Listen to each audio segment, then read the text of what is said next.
মাইটি Soumya is back, flamboyant opener, classical powerful প্রত্যেক শটই cricket প্রেমীদের মনে গাঁথবে। আর সবার মতো রংপুরের ওস্তাদ মিকি আর্থারও সরকারের উইলোবাজির ফ্যান।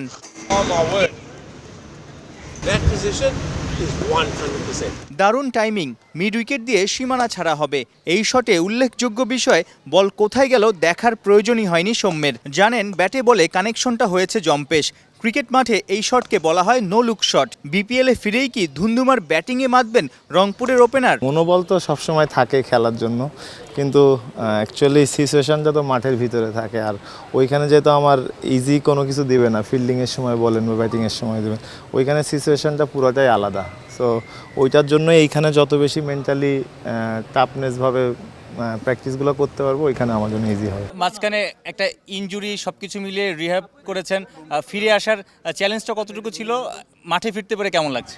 না, মাঠে ফিরতে পেরে তো সবসময় ভালো লাগে, যেহেতু প্লেয়ার মাঠে ফিরছে, এটা খুব ভালো জিনিস। আর ইনজুরি ছিল, একটু টাফ টাইম গেছে। সবথেকে কষ্টের ছিল যে বাসায় থেকে যখন খেলা দেখছিলাম, খেলাগুলো খেলতে পারছিলাম না, এটা একটা কষ্টের জায়গা ছিল। ডিসেম্বরে ক্যারিবিয়ানদের বিপক্ষে টি-20 সিরিজে ফেটে যায় আঙ্গুল। 5 সেলাই নিয়ে দেশে ফিরে শুরু করেন পুনর্বাসন কার্যক্রম। চ্যাম্পিয়ন্স ট্রফির বাংলাদেশ স্কোয়াডে আছেন। বিপিএলের শেষ দিকের ম্যাচগুলো টাচে ফিরতে দারুণ কাজে দেবে এই বাহাতির। এতদিন ধরেন ব্যাটিংই করতে পারতাম না, এখন ব্যাটিং করা শুরু করছি, ফিল্ডিংও আস্তে আস্তে করা শুরু করছি। তো অ্যাকচুয়ালি একটু টাইমও বেশি লাগছে। মাঝখানে একটা নতুন যে ভাইরাসটা আসছে, করোনা, ওইটাও হয়েছিল। সো এই জন্য হয়তো রিকভারি হইতে একটু লেট হয়ে গেছে। 2024টা যদি জিজ্ঞেস করি কেমন কেটেছে সৌম্য সরকারের? পুরো 2 ফরম্যাটে খেলেছেন, ওয়ানডে খেলেছেন, টি-20 খেলেছেন।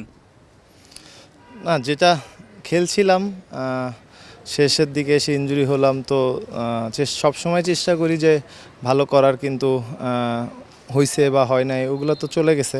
তো নেক্সটেরগুলো, সামনেরগুলো চেষ্টা করব যে যেভাবে শেষ করেছি ওইটা দিয়ে আবার নতুন করে শুরু করা। টি-20 বিশ্বকাপে বরাবরই ব্যর্থ বাংলাদেশ। অনেকেই বলে ছোট ফরম্যাটেই নাকি টাইগারদের দুর্বলতা বড়। গেল ডিসেম্বরে ক্যারিবিয়ানদের হোয়াইট ওয়াশ করে লাল সবুজের প্রতিনিধিরা কি নতুন বার্তাই দিচ্ছে? সবাই যদি বিশ্বাস করি আমরা পারি, তাহলে পারবো। আমরা তো কেউ বিশ্বাসই করি না যে পারবো। আগে নেগেটিভ কথা বললে তো হবে না। ওই টুর্নামেন্টের শুরুতেই আমি বলছিলাম যে আমরা যদি 3 সাইডটাই ভালো করতে পারি, আমরা জিততে পারবো যে কোনো টিমের ইসে।